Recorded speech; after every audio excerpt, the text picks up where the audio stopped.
Les producteurs ont besoin d'aide pour faire face au changement climatique. Le Canada met presque 4 fois moins d'argent que les États-Unis et que l'Union européenne pour soutenir notre monde. Ça désavantage nos agriculteurs, ça crée de la concurrence déloyale et ça met en danger notre sécurité alimentaire. Pour un pays du G7 qui dit vouloir nourrir la planète entière, c'est mal parti. Alors voilà, donc vous venez d'entendre notre prochain invité qui a continué à mettre de la pression sur Ottawa pour qu'on accroisse l'aide aux agriculteurs et aux agricultrices. La semaine dernière, il y a des centaines de membres de l'Union des producteurs agricoles, de l'UPA, qui ont marché dans les rues de Québec pour réclamer un meilleur soutien gouvernemental pour les agriculteurs et en particulier pour les plus jeunes. Hein? On en parle beaucoup de la relève et je sais que ça le préoccupe beaucoup. Député du Bloc québécois d'Ambertier-Masquinongé, Yves Perron est là. Bonjour, M. Perron. Bonjour. Bonjour. Alors, c'est pas la première fois que vous faites une sortie en ce sens-là, parce que les choses ne bougent pas à votre goût. Qu'est-ce que vous demandez concrètement, M. Perron? Il faut revoir en profondeur, Mme Gaudreau, comment on supporte nos producteurs agricoles. Parce qu'avec la dynamique des changements climatiques, là, les programmes qu'on a conçus il y a 20-25 ans, ils ne fonctionnent tout simplement plus. Mm-hmm. Il faut s'asseoir, puis il faut mettre les budgets aussi nécessaires. Le Canada met 0,5 % en équivalent du revenu de tous les producteurs agricoles du pays. Là. Il met 0,5 % de son budget pour aider à la transition climatique. C'est complètement ridicule, là. Là-dessus, on est d'accord parce que, tu sais, j'entendais des producteurs la semaine dernière, M. Perron, puis on en a eu même, nous, en ondes dans les dernières années avec ce qui se passe, des gens qui ont perdu leur récolte parce que les choses changent. Comme vous le dites, les changements climatiques sont là, puis qui se disent, on n'y arrive plus. Là. Quelqu'un que j'entendais disait, moi, j'ai eu des pertes de 60 % de mes récoltes. Alors, on n'a pas le choix d'agir en ce sens-là. Sinon, il y a des gens qui vont tout perdre. Là. Oui, puis c'est un choix collectif qui est devant nous, Mme Gaudreau. Est-ce qu'on veut avoir un approvisionnement local en alimentation? Ouais. Pendant la COVID, là, moi, je pense que tout le monde, pas mal tout le monde le voulait. Là, ça s'est calmé un peu. Là, les gens, ils ont l'air de trouver ça un petit peu moins important, une petite baisse d'achalandage dans les marchés locaux. D'ailleurs, j'invite les gens à y retourner, mais ça ne veut pas dire que c'est moins important. Puis nous, au Bloc québécois, puis moi, de façon générale, j'essaie toujours d'agir pour le bien commun sur le long terme. Et ces signaux d'alarme-là, je trouve ça triste d'être un des seuls politiciens à le faire dans le Parlement fédéral.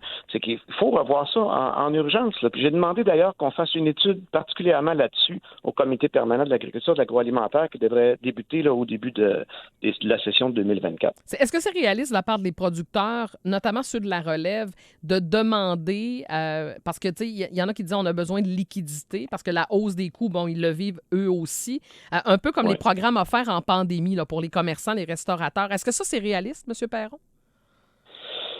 Ben, il va falloir que ce soit réaliste, Mme Gaudreau. Ouais. D'ailleurs, c'est une des demandes. Le compte d'urgence pour les entreprises canadiennes, là, on l'a demandé, puis vous savez, localement, on le fait pour d'autres secteurs, entre autres, pour la restauration. Là. On a des entreprises qui sont menacées, mais dans l'agricole, c'est important. C'est une fin de non-recevoir. C'est un programme qui ne coûte rien. L'argent est déjà sorti. Même, je vous dis, ça ne coûte rien. Ça va coûter plus cher de ne pas aider ces entreprises-là. Parce que le fameux 40 000 qu'on exige à tout prix de avoir, là, ben, ils l'auront pas parce qu'il y a beaucoup d'entreprises qui vont faire faillite. Okay. Fait qu'il faut le calculer, ça aussi. Et oui, c'est sérieux, puis c'est important, puis il faut arrêter à un moment donné, il va falloir arrêter aussi à un moment donné, Mme Gaudreau, d'aider nos agriculteurs en leur prêtant de l'argent. C'est encore ça que le gouvernement du Québec a bougé, puis c'est bien, là, je salue le gouvernement du Québec pour ça, mais ce sont des prêts sans intérêt. Les taux d'endettement dans le monde agricole, ça a augmenté de 115 % dans les 10 dernières années. Fait que ce sont des gens qui vivent, là, ils ont l'eau sur le bord de la bouche, là, c'est sur le bord de déborder, là, et puis on les maintient comme ça, puis on s'attend à ce que ces gens-là mettent à chaque printemps 1 million, 2 millions dans le champ en leur disant ben merci de nourrir le Québec, mon champion, mais si jamais tu as des problèmes, tu t'arrangeras tout seul. C'est bien de valeur, mais ces gens-là, à un moment donné, ils vont se mettre à faire d'autres choses. Moi, c'est ça le signal que je lance. C'est pas juste de dire il faut les aider, ils font pitié, là. C'est il faut assurer notre sécurité alimentaire à long terme. M. Perron, j'ai été surprise tantôt quand vous avez dit qu'on remarquait une baisse d'achalandage dans nos marchés locaux. Bon, là, évidemment, on est dans une période où il y en a un peu moins, il y a les marchés de Noël, les choses comme ça, mais j'avoue être surprise parce que, tu sais, on en a parlé beaucoup d'acheter local. On essaie de le faire de plus en plus. On a des super producteurs qui nous proposent des produits de qualité, mais c'est un peu partout dans la région. Vous remarquez une baisse? Ben moi, je suis beaucoup dans les marchés. Là. Oui. La fois que je ne vais pas à mon marché, c'est parce que ça a été impossible pour moi d'y aller. Là. Je les couvre.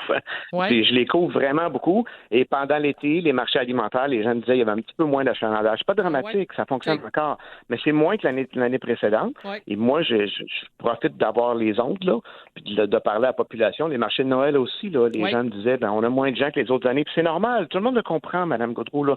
On est en situation d'inflation, c'est difficile. Vous savez qu'en parallèle avec tout ça, je travaille aussi au comité sur les prix en épicerie, puis on reçoit les PDG des grandes entreprises là, qui viennent nous dire qu'ils font tout ce qu'ils peuvent là, pour aider les pauvres monde, puis on a des grands bouts qu'on a de la misère à y croire. Là. Ben, en fait, puis avec les chiffres qui sont sortis cette semaine, M. Perron, avec le 6 milliards là, de profit. Ben, c'est ça. Fait que finalement, ça n'a rien donné. Cette grande rencontre avec les épiciers de ce monde qui avaient tous un peu à baboune d'être là, finalement, ça n'a rien donné, c'est ce que je comprends. Ben non, la rencontre du ministre Champagne, non. Zéro résultat. Là. Les gens, même M. Laflèche de Métro cette semaine en comité public, pour aller vérifier des extraits, là, me dit clairement, mot à mot, nous, on continue de faire ce qu'on faisait avant. Ben oui. Puis on s'est engagé à signer le code de conduite. Il dit le code de conduite, ça ne changera pas les prix. C'est ce qu'il m'a dit. Bon, moi, je pense que le code de conduite doit avoir un impact sur les prix à long terme. Là. Mais, donc, oui, la réponse à votre question, c'est effectivement ça. Mais tu sais, le message que j'ai à la population, c'est faut pas virer fou non plus, puis juste acheter local, tout ça. Mais tu sais, l'effort qu'on peut. Je comprends que les gens, là, les budgets sont plus serrés, tout ça. Mais quand on peut faire le choix, là, faisons-le collectivement. Mais au-delà de ça, l'État a un rôle important à jouer. M. Perron, je vous amène dans une autre direction. Le gouvernement fédéral qui a levé le voile lundi sur son régime d'assurance dentaire. Là, ça entre en vigueur progressivement à partir de 2024. Donc, ça va offrir des prestations aux Canadiens à faible et moyen revenu, ceux qui n'ont pas d'assurance privée. Du côté du Bloc québécois, on a un peu le même discours qu'à Québec, hein, c'est-à-dire parce que, expliquez-nous comme il faut, parce que j'entendais, là, c'est une intrusion dans la façon de faire au Québec. On avait déjà des conversations, il y a un programme qui existe. Au Québec, ils disent, renvoyez-nous l'argent, puis nous autres, on va gérer nos affaires puis notre propre programme. Le discours du Bloc, c'est quoi? Ben, en fait, si vous me donnez quelques minutes pour vous l'expliquer, là, le problème, c'est le problème éternel du Canada, où on a un gouvernement central qui veut centraliser les pouvoirs, où il y a un déséquilibre fiscal. Le gouvernement fédéral ramasse la moitié de nos impôts, puis il n'y a pas la moitié des responsabilités. Puis il n'y a aucun gouvernement qui va gagner des prix dans une élection, des points auprès des électeurs dans une élection en faisant des transferts directs aux provinces de façon discrète. Fait qu'ils veulent avoir le mérite. Fait qu'ils s'empiètent. Ils mettent les orteils, puis les pieds, puis le char, puis le trailer. Mettez-en, là. On embarque dans les champs de compétences des provinces. Et ça, le grand malheur, surtout quand on siège au Parlement fédéral, qu'on s'en rend compte, c'est que toutes les autres provinces, ça fait leur affaire. Parce que si vous saviez la différence qu'il y a entre la place que le gouvernement du Québec occupe dans la vie des Québécoises et des Québécois par rapport à un gouvernement du Manitoba ou de la Saskatchewan, vous auriez les jambes coupées. Là. Et donc, c'est le système fédéral. Puis là, on a une coalition NPD libérale. Il y a pas, c'est les deux pires partis centralisateurs. Puis ils veulent apprendre le crédit de ces mesures-là. Donc, on dit, nous, on est le bon gouvernement fédéral. On va vous donner un beau chèque avec un drapeau rouge dans le coin. Oui, M. Perron, là, je vous arrête. Le problème, c'est que le Québec, là... Oui.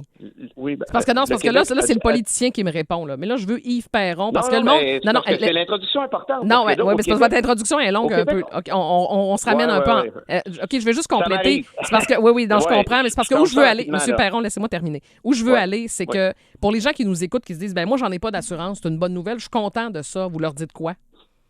Ben oui, on en veut, puis on veut couvrir tout le monde. Le problème, c'est que le Québec a déjà son programme depuis longtemps pour les enfants. Oui. Là, on a sorti un programme pour le fédéral. Le Québec a reçu 16 de ces sommes-là jusqu'à date, alors que le Québec représente 23 du Canada. Oui. Et là, on va lancer un programme encore plus général. Puis on vous avertit d'avance que le Québec va recevoir seulement 13 de cet argent-là. Fait que là, je dis aux gens qui nous écoutent, vous allez payer 23 d'un programme, vous allez recevoir 13 de l'argent. Si le fédéral transfère le 3 milliards sur 5 ans au gouvernement du Québec, vous allez avoir 23 de votre argent, vous allez avoir 100 de l'argent que vous avez payé. OK, fait que c'est pas le programme. C'est pas de venir de dédoubler des programmes. En fait, c'est ça. C'est que vous en prenez pas au programme en soi. C'est une question d'équité. Vous dites on n'en reçoit pas assez pour ce qu'on paye. C'est ça? Oui, puis nous, on veut que les gens soient couverts pour l'assurance dentaire. Ça n'a pas de bon sens, là, On est d'accord. actuelle. On est d'accord avec ça, là. Okay. On est d'accord avec ça, sauf que Québec le fait déjà. Là, on va venir mettre une deuxième structure par-dessus. Déjà, là, pensez au coût administratif qu'on va rajouter, Mme Gaudreau. Ça n'a pas de bon sens. Puis pourquoi on accepterait d'avoir 13 du montant total alors qu'on paye 23 du montant total? Okay, je comprends. À un moment donné, là, c'est beau être fin, mais il y a une limite à tout. OK. M. Perron, je termine avec cette sortie hier, le gouvernement canadien qui demande finalement un cessez-le-feu à Gaza. On a voté pour une résolution devant l'Assemblée générale de l'Organisation des Nations unies. C'est la première fois qu'on allait contre des partenaires comme les États-Unis qui, eux, ont voté contre. Comment le Bloc voit ça, cette sortie-là? Ben, on est très contents. Nous, ça fait plusieurs semaines qu'on a cette position-là. Puis moi, je veux rassurer les auditeurs des différentes allégeances qui peuvent nous écouter, là. Il ne s'agit pas là d'un désaveu de l'État d'Israël d'avoir le droit de se défendre. Il ne s'agit pas là d'une caution au mouvement Hamas qui doit évidemment être mis hors service, là. Il s'agit de protéger des vies humaines. C'est une question de droit humanitaire. Ça n'a pas de bon sens ce qui se passe dans la bande de Gaza actuellement, Mme Gaudreau. On bombarde des populations civiles et le monde entier regarde faire ça. Vous auriez souhaité que ça vienne plus tôt de M. Trudeau? Oui. Puis il faut être intelligent. Un cessez-le-feu entre deux bandes qui se détestent et qui se feront jamais confiance. J'ai bien l'impression, mais en tout cas pas tout de suite. Et ça va prendre un arbitre à quelque part. Donc, on dit que ça prend une force internationale pour le maintien du cessez-le-feu. Parce que si on décrète un cessez-le-feu dans les conditions actuelles, moi, j'ai bien peur qu'il va durer 2 heures, puis que les deux parties vont dire, c'est pas moi, c'est l'autre qui a tiré en premier, puis je me défends. M. Perron, merci de la présence ce midi. Hey, merci beaucoup, puis désolé pour l'explication longue. Salut. Je vous ramène dans ce temps-là, c'est mon rôle. OK, bye. Oui, c'est bon. Bonne journée. Bye-bye, Yves Perron, député du Bloc québécois d'Ambertu-Masquinongé. Des fois, il faut les ramener un petit peu, les politiciens. C'est correct. Ils sont capables de vivre avec ça.